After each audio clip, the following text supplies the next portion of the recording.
बस 1 चम्मच दलिया सर्दी में ऐसे खा लो, कभी भी आपके जोड़ों में दर्द नहीं होगा क्योंकि इसमें कैल्शियम भर-भर के मिलेगा, जिससे कि आपकी हड्डियाँ मजबूत हो जाएगी। आज ना तो कोई हलवा, ना ही कोई खीर, ये दलिया बनेगा आपकी सेहत के खजाने की चाबी। कसम से 7 दिन भी इसे खा लोगे तो निरोगी और तंदुरुस्त रहोगे और स्वाद भी इसका ऐसा आएगा कि फिर पूरे साल भर आप इसे याद करोगे।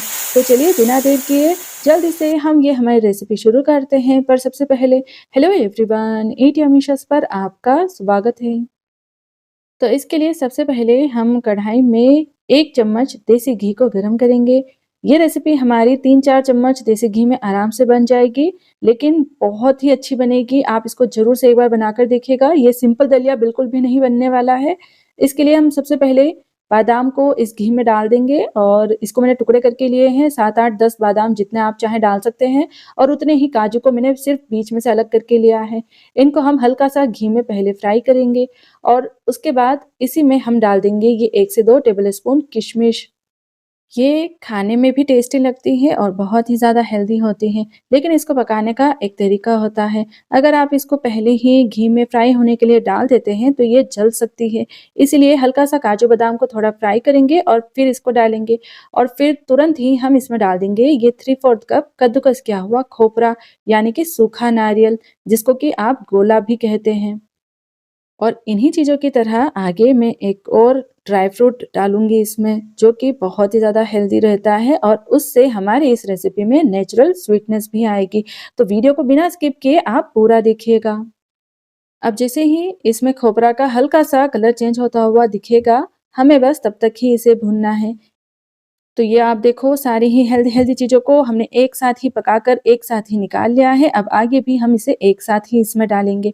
पहले इसको साइड में रख लेते हैं और कढ़ाई में फिर से 2 टेबलस्पून देसी घी को हम गरम कर लेते हैं।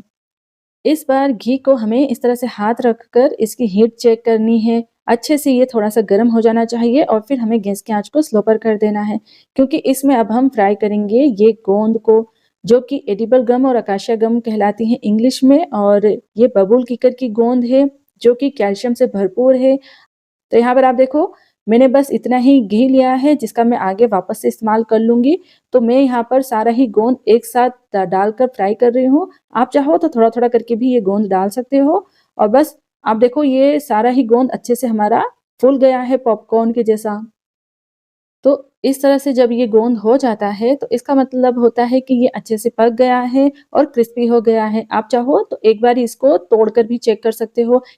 तो यहाँ पर सारा गोंद फ्राई होने के बाद मैंने इस तरह से निकाल लिया है और अभी हम क्या करेंगे कि इसमें हाफ चम्मच या 1 चम्मच देसी घी और डाल देंगे। अब क्योंकि कढ़ाई काफ़ी ज़्यादा गर्म है, तो तुरंत ही इसमें मैं डाल रही हूँ ये दलिया, जिसको कि आप फाड़ा, लापसी के नाम से भी जानते होंगे, क्योंकि ये गेहूँ के छोटे-छोटे से टुकड़े होते हैं, तो इंग्लिश में इनको ब्रोकन व्हीट भी कहा जाता है। इसको हम क्या करेंगे कि घी में डाल कर के अच्छे से भूनेंगे। जो दलिया होता है, ये भी जब हम घी में भूनते हैं तो थोड़ा-थोड़ा सा फूल जाता है। आप देखो इसका कलर भी चेंज हो जाता है कुछ इस तरह से। तो इतना हो जाने के बाद इसमें हमें दूध डालना है। वो भी डेयरी वाला काऊ मिल्क मैंने लिया है। वैसे खीर तो नहीं बना रही हूँ, लेकिन गोंद और दलिया की दवाई बना रही हूँ सर्दी स्पेशल, तो उसके लिए ये मैंने स्पेशली खुला में जो काऊ मिल्क मिलता है वो लिया है। आप यहाँ पर पैकेट वाला मिल्क भी ले सकते हैं और पहले मैंने इसमें 1 कप दूध डाला है और इसको अच्छे से मिला लिया है और फिर इसमें हम 2 कप दूध और डालेंगे। टोटल मैंने इसमें 3 कप दूध डाला है। अब इसको हमें पहले अच्छे से मिक्स करना है और फिर इसमें जो दलिया है उसको दूध में अच्छे से सॉफ्ट हो जाने तक पकाना है। तो क्योंकि अभी दूध गर्म नहीं हुआ है, तो हम क्या करेंगे कि इसको ढक्कन लगाकर पकाएँगे और थोड़ा-सा ढक्कन साइड से खुला छोड़ेंगे ताकि दूध उबल कर बाहर नहीं निकलेगा। तो यहाँ पर आप देखो दूध गर्म होने लगा है। जब दूध इस तरह से उबलने लगेगा फिर हमें गैस की आँच को स्लो पर कर देना है, ताकि धीमी-धीमी आँच पर दलिया दूध के साथ अच्छे से पकेगा। हम दलिया की खीर और दलिया की लापसी साल में कभी भी बनाकर खा सकते हैं, लेकिन ये हम सर्दियों के लिए स्पेशल दलिया की रेसिपी बना रहे हैं, जो कि आप सिर्फ़ सर्दियों में ही खा सकते हैं। तो आप इसको ज़रूर से सर्दी में अपनी डाइट में ज़रूर से शामिल करें क्योंकि ये आपके लिए बहुत ज़्यादा हेल्दी रहेगा।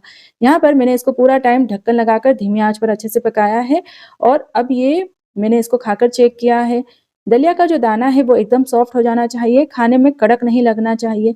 तो अच्छे से ये जो दलिया है दूध में पक गया है। अब बस इसी टाइम हमें इसमें ये गोंद डाल देना है। यहाँ पर मुझे ज़्यादा झंझट नहीं करनी थी इसलिए मैंने पूरा ही गोंद ऐसे ही इसमें डाल दिया है। अगर आप चाहो तो थोड़ा-सा इसको क्रश करके भी डाल सकते हो।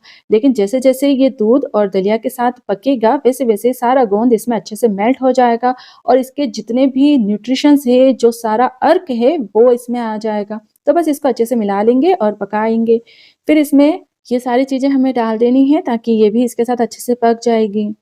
अब आप देखो इसमें हम डालेंगे एक ऐसा ड्राई फ्रूट जो कि अपने आप में ही नेचुरली इतना मीठा होता है कि हमें अलग से इसमें ज़्यादा मिठास डालने की ज़रूरत कम पड़ेगी। यहाँ पर मैंने इसमें 1/4 कप खजूर डाल दिए हैं टुकड़े करके और 1/4 कप गुड़ का पाउडर डाला है। मुझे इसमें हल्के-हल्के सी मिठास चाहिए इसलिए मैंने इसमें ये सारी ही चीज़ें अच्छे से बैलेंस करके डाली है। लेकिन अगर आप चाहो तो अपने स्वाद के अनुसार भी इसमें मिठास के लिए ज़्यादा गुड़ डाल सकते हो, मिश्री डाल सकते हो, चाहो तो चीनी भी डाल सकते हो और या फिर आप इसमें शुगर फ्री के जो हेल्दी सब्स्टिट्यूट होते हैं वो भी डाल सकते हैं। तो ये मैंने सारी ही चीज़ों को अच्छे से पहले मिक्स कर लिया है और अब ये 1 टेबलस्पून देसी घी इसमें और डाल दिया है क्योंकि हमें अब इसकी अच्छे से भुनाई करनी है क्योंकि हमने इसमें दूध डाला है और उसको अब हमें इतना पकाना है कि वो अच्छे से इसमें पक जाए और हमारी ये दलिया की गोंद की जो रेसिपी है इसको हम आराम से 7 दिनों तक स्टोर कर पाएँ। तो अच्छे से भूनते हुए मैं इसे पका रही हूँ और अब आप देखो मैंने यहाँ पर एक छोटा-सा टुकड़ा जायफल का लिया है, जिसको कि मैं इसमें इस तरह से घिस कर डाल रही हूँ। चुटकी भर जितना अगर आप इसमें जायफल डाल देंगे, तो उसका एक तो इसमें फ्लेवर भी बहुत अच्छा आएगा, साथ ही इसमें जो एंटीऑक्सीडेंट्स होते हैं, वो भी आपके शरीर को बहुत ज़्यादा फ़ायदा पहुँचाएँगे। इसके साथ-साथ 1 टीस्पून हम इसमें सौंठ का पाउडर डालेंगे, जिसको कि सूंठ का पाउडर भी कहते हैं। ये सूखा हुआ अदरक का पाउडर है और इसी के साथ-साथ हाफ टी स्पून मैंने सफ़ेद मिर्च का पाउडर इसमें डाला है और हाफ टी स्पून हरी इलायची का पाउडर डाल कर के सारी ही चीज़ों को मैंने इसमें अच्छे से मिक्स किया है। और अब 3-4 मिनट इसे भूनने के बाद आप देखो इसका टेक्सचर पूरा ही चेंज हो गया है। सारा ही दूध इसमें अच्छे से रिड्यूस हो गया है, इसका कलर भी एकदम चेंज हो गया है और जो गोंद हमने इसमें डाला है वो पूरा ही इसमें अच्छे से डिज़ॉल्व हो गया है। लेकिन अभी भी इसमें साइड से घी नहीं निकला है, तो बस इसको मैं लगातार चलाते हुए 2 मिनट के लिए और भून लूँगी। और फिर लास्ट के आधे मिनट के लिए हम इसको ढक्कन लगाकर रखेंगे ताकि जो भी इसमें घी रहेगा वो तैर कर ऊपर आ जाएगा। और ये आप देखो हमारा ये दलिया गोंद की बहुत ही ज़्यादा हेल्दी सर्दी स्पेशल रेसिपी बनकर के यहाँ पर तैयार हो गई है।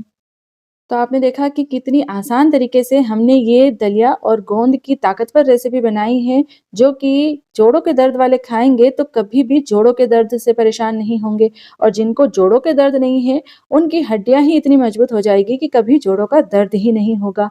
तो महँगी-महँगी ना सही सर्दियों में मेरी ये हेल्दी-हेल्दी रेसिपी बनाइए, खाइए और सबको खिलाइए और अपने घर के बच्चे, बड़े बुजुर्गों को तंदुरुस्त बनाइए। और फिर उसके बाद अगर आपको मेरी ये रेसिपी थोड़ी भी पसंद आए तो प्लीज़ हमारी इस वीडियो को ज़रूर से लाइक करें, शेयर करें और हमारे चैनल ईट यम्मी डिशेज़ को प्लीज़ ज़रूर से सब्सक्राइब करें ताकि आगे भी आपको मेरी ऐसी रेसिपीज़ देखने को मिलती रहें। और नई रेसिपीज़ की नोटिफ़िकेशन के लिए बेल आइकन पर क्लिक करना आप बिल्कुल भी ना भूलें। हम नेक्स्ट रेसिपी के साथ जल्द ही मिलते हैं। Till then enjoy this healthy tasty गोंद की दलिया and thanks for watching Eat Yummy Dishes।